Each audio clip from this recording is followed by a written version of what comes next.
Cruz Maltinos e Cruz Maltinos no nosso Brasil, sejam muito bem-vindos aí ao nosso canal Jornal Vasco. Eu me chamo Diego Costa, estou aqui para deixar você bem informado de exatamente tudo aquilo que acontece no nosso gigantesco Vascão da Gama. Beleza, rapaziada? Antes de a gente começar esse vídeo, eu já peço para você deixar aquele like aí que ajuda a gente bastante, se inscreva no canal para poder ajudar a gente a chegar aos 1000 inscritos também. Já estamos com 704 aí, muito obrigado por essa confiança de vocês aí, tá sempre aí aumentando o nosso canal. Então peço a você poder se inscrever, você que chegou agora, se inscreve, ativa o sininho também para poder receber as nossas notificações, né? Para a gente poder sempre estar mantendo vocês aqui atualizados de tudo aquilo que acontece no nosso gigantesco Vascão da Gama. Beleza, rapaziada? Feriadão aí, Dia da Consciência Negra, né? Vou trazer aqui um pouco da história do Vasco em relação a isso também, né? E tudo isso e muito mais aqui dentro. Vamos estar falando da partida contra o Cruzeiro, né? Do basquete do Vasco, enfim, tudo isso e muito mais dentro desse vídeo. Então, para começar, peço a você mais uma vez deixar o likezão aí, que ajuda a gente bastante. Se inscreva no canal também para ajudar a gente a chegar aos 1000 inscritos aí, né? Ativa o sininho e também envia esse vídeo aí, compartilha ele no grupo de WhatsApp aí da rapaziada que torce pro nosso gigantesco. Beleza? Vamos embora, rapaziada, vamos embora esse vídeo aí, né? Esse primeiro e único aí dessa segunda-feira aí para iniciar a semana. Galera, vamos lá. Hoje, Dia da Consciência Negra, o Vasco fez uma postagem lá em relação a consciência negra, né? Tô até trajado aqui com a nossa camisa aqui, né? Essa aqui é antiga, né? Representando aí os nossos camisas negras, né? Então, o Vasco fez uma postagem, eu estarei para vocês aqui trazer um pouco da história do Vasco em relação a isso também, beleza?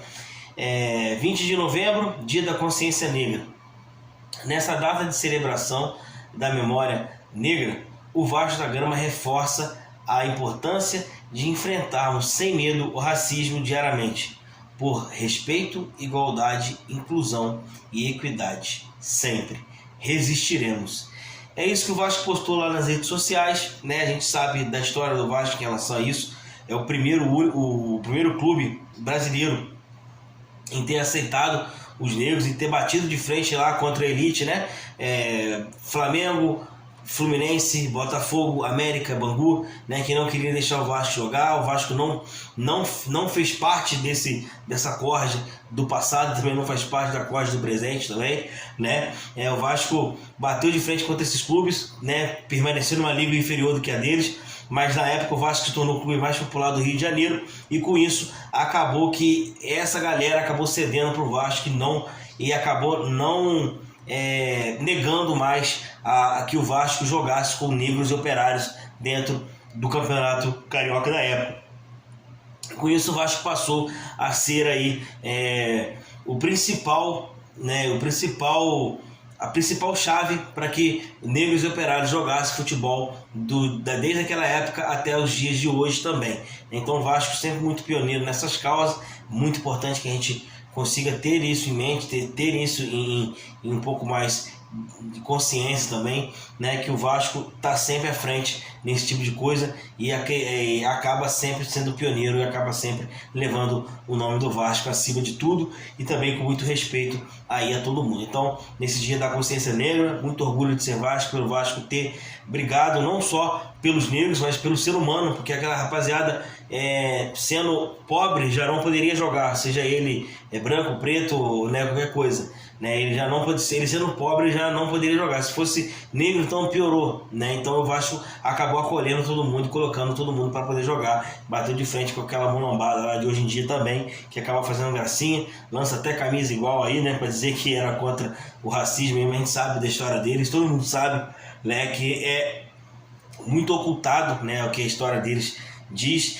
né, mas a nossa é sempre muito limpa, sempre muito coerente e honesta aí, graças a Deus, né, gente? Então, hoje é Dia da Consciência Negra, o Vascão aí dando a sua posição, a gente dando a nossa aqui e vamos embora seguir o nosso vídeo aqui, beleza, galera?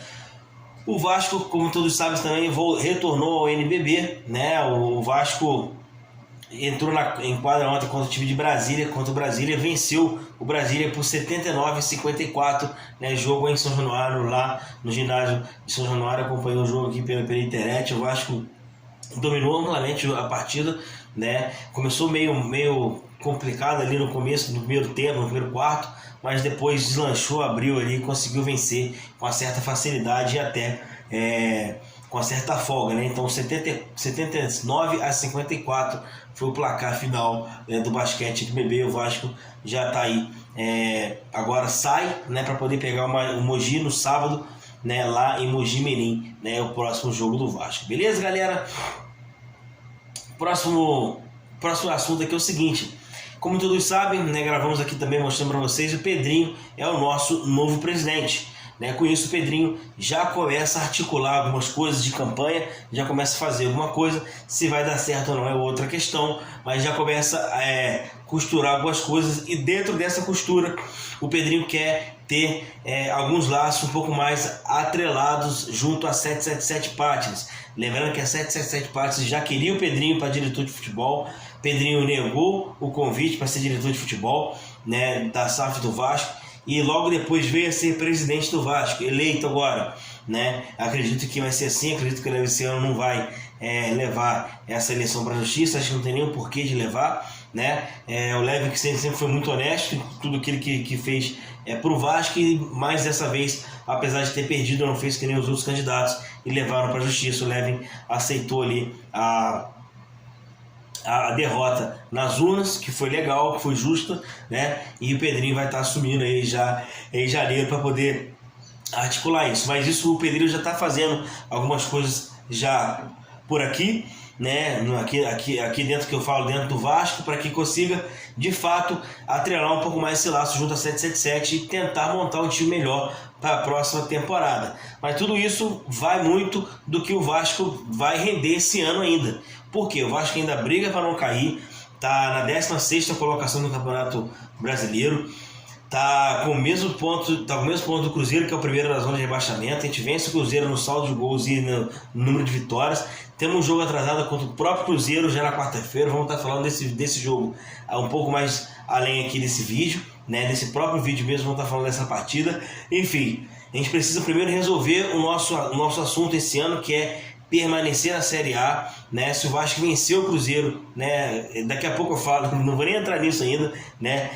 O Pedrinho anda articulando ali nos bastidores junto a 777 para poder ganhar o poder de convencimento daquilo que ele quer para o futebol do Vasco, né? Pode ser que tenha sucesso, pode ser que não, né? A gente conhece muito bem ali os bastidores. A SAF está chegando agora, entre aspas, né? Chegou ano passado, quer dizer, para o ano que vem já é outra história, né? A gente quer que o Vasco permaneça, obviamente, na primeira divisão, mas queira um time que consiga fazer um campeonato sem sufoco, né? Esse time que a 777 montou do meio do ano para cá é o 5º colocado, né? Poderia ter feito isso antes, a gente não passar essa vergonha que a gente está passando, mas é isso que o Pedro quer fazer, quer atrelar os laços para que consiga ter uma boa relação com a SAF do Vasco, para poder, enfim, conseguir tocar o futebol da maneira que deve ser. Assim a gente espera, né? Isso aí só o tempo vai dizer, só o tempo vai estar aí dando as respostas que a gente precisa, né? Então fica aí já o Pedrinho já articulando, já tentando de alguma forma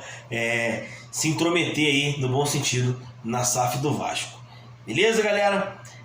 E agora, né, falando no Vasco, agora futebol, vou estar entrando aqui para vocês, vou estar falando para vocês da agenda do Vasco nos próximos dias, que está muito corrida, né? O Vasco parou lá, né, no dia 12, né, que foi o último jogo do Vasco, 11, alguma coisa assim. Teve esses 10 dias de treinamento, tá tendo esses 10 dias de treinamento. O Vasco fogou, acho que no dia seguinte, depois já voltou a trabalhar, vem trabalhando normal aí nesses últimos dias. E vai ser o seguinte: treinaram hoje e amanhã vai estar viajando para Minas, onde joga contra o Cruzeiro na quarta-feira. Precisamos da vitória, já chego nesse jogo também, espera só um pouquinho.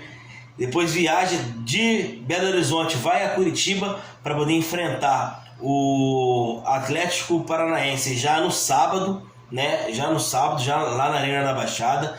Depois retorna ao Rio de Janeiro e joga na terça-feira contra o Corinthians. Então o Vasco tem uma agenda aí muito corrida por esses dias, né? Uma agenda que pode definir a nossa situação, né? Uma agenda muito cheia que pode definir de fato a nossa situação no Campeonato Brasileiro, né? Para bem, assim a gente espera, né? E com isso o Vasco tem essa sequência difícil aí, né? De jogar 2 jogos fora e voltar para pegar o Corinthians em casa. né? Falando desse jogo ainda, né, falando agora do jogo, especialmente agora o jogo do Cruzeiro, né, quem pode voltar a ser titular na equipe é o Rossi e também o Puma Rodrigues. O Paulo Henrique está suspenso, né, tomou lá o terceiro cartão amarelo, não joga contra o Cruzeiro. O Rossi está voltando de lesão, já entrou na última partida, mas ainda estava faltando um pouco de condicionamento físico, voltou 100%. Provavelmente vai estar assumindo a vaga de titular ali no ataque do Vasco. O Puma Rodrigues entra no lugar do Paulo Henrique, que está suspenso. Há ali algumas como se diz, algumas especulações de que Gabriel Dias e Robson Bambu podem estar ocupando essa vaga. Eu particularmente acho muito difícil, né? O Robson Bambu só se o Vasco for jogar um pouco mais atrás e liberar um pouco mais o ponta um pouco para frente, então não sei como é que vai ser. E o Gabriel Dias volta de lesão ainda, então acho difícil colocar o Gabriel Dias nessa condição de agora, né? Acredito que o Gabriel Dias vai voltar aí sim, mas vai voltar gradativamente para que não sinta de novo a lesão, como foi no jogo contra o Atlético Mineiro, que ele voltou a jogar lá no Maracanã e acabou sentindo um pouco o jogo todo, acabou sentindo ali a perna e acabou saindo. Então acredito eu que o Puma Rodrigues deve estar assumindo essa vaga. E o Rossi já voltou, já jogou no último jogo, né? Já teve um pouco mais, teve esses 10 dias para treinar, está tendo esses 10 dias para poder treinar, para poder conseguir de fato melhorar um pouco mais o seu condicionamento físico e voltar a ser titular do Vasco aí já na quarta-feira contra o Cruzeiro, né? E galera, quem está de volta também é o nosso capitão Medel. O Medel está de volta, todo mundo sabe que ele tomou um cartão amarelo aí, né?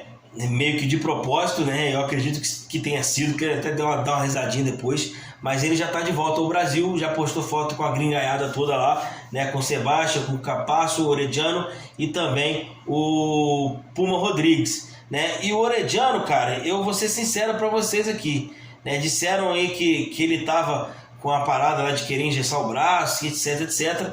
Eu particularmente não vi nada disso na foto, né? Na foto lá o braço estava com o braço ok, e o outro braço está meio tampado ali na cabeça do Gary Medel, né? Então assim, eu não sei se o Orediano está mesmo de sacanagem com o Vasco, se pediu mesmo para poder engessar o braço, enfim. A galera fala muito e a gente tem aí várias paradas aí que já foram ditas aí que a gente não pode acreditar, a galera continua acreditando. Eu só acredito quando o clube realmente se colocar à disposição e falar do jogador, o jogador falar também. O Vasco chegou a só tomar nota sobre isso, mas não é isso que eu tô vendo, né? Não é isso que eu tô enxergando.